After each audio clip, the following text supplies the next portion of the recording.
Viewers and listeners, I welcome you to this channel.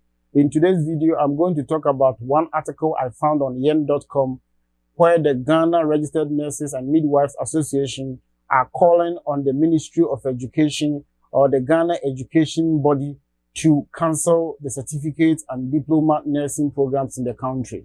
In fact, after reading the article, I decided to make a video on it because to me, it didn't sound good to my hearing. Even if there are no employment in the country for the nurses that we are training, that does not call for the abolishment of the diploma and then the certificate programs, because regardless of anything, you have to also think about the economic challenges of the citizens. Some people want to be nurses, but they may not be able to afford degrees. So the certificate and diploma programs are okay. But there are problems that I see here when it comes to the Ghana nursing practice. What I want them to do is to define the scope of practice for each and everyone studying for a specific nursing. If you come to the United States, there are 3 categories of basic nursing, which is CNA, LPN, and a registered nurse. A CNA falls under an LPN, and an LPN also falls under a registered nurse, and both the CNA and LPN, they all fall under a registered nurse. So I want the nursing regulatory body in Ghana to establish explicit scope of practice for each and everyone practicing nursing in Ghana. Let's say we introduce certified nursing aides, which is nursing assistants, or licensed practical nurses, which is LPNs.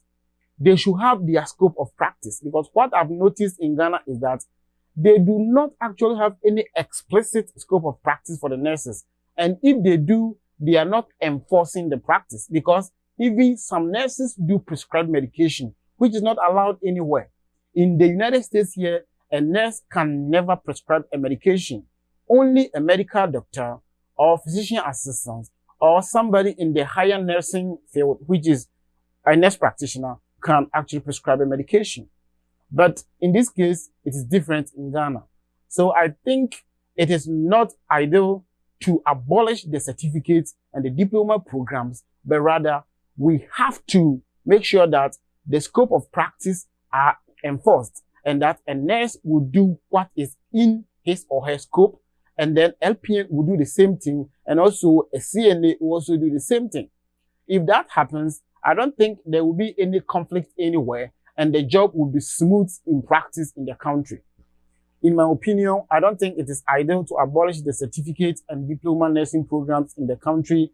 Instead, I think we should restructure the nursing programs and practice in the country to sign more contracts with other nations so that we can send our human resources to those nations to benefit from them, instead of limiting people's access to nursing. Because if you remove those certificates and diploma programs from nursing, what is going to happen is that some people may not be able to pay for the school fees to obtain a higher degree to become nurses. But if we leave this in place, then we have more people who can start from somewhere, gather some money before they can obtain degree in nursing. Additionally, I think that it's about time that the nursing and education regulatory bodies in the country come together to raise the standard of the nursing trainees in the country to the university level, whereby they would divide the programs to a registered nurse degree and maybe the licensed practical nursing and then the certified nurse is with a specific duration, and then explicitly define their scope of practices so that when they come out, they know what they are going to do outside. If we train them well and we don't have enough jobs for them to do in the country, we can sign contracts with other countries which require nurses so that they can go there to work for the benefits of the country. Because if the contract says that anybody who the government takes them outside to work will pay back the country 10% or 15%, it makes sense because they are working, they are making something, and they are paying back to their own country. So I think that instead of abolishing the certificate and diploma programs, we can rather restructure it to benefit both the people of the country and even other nations, and then the nurses themselves. Thank you for taking your time to watch this video, and please do not forget to share, like, and subscribe so that we can all grow this channel together.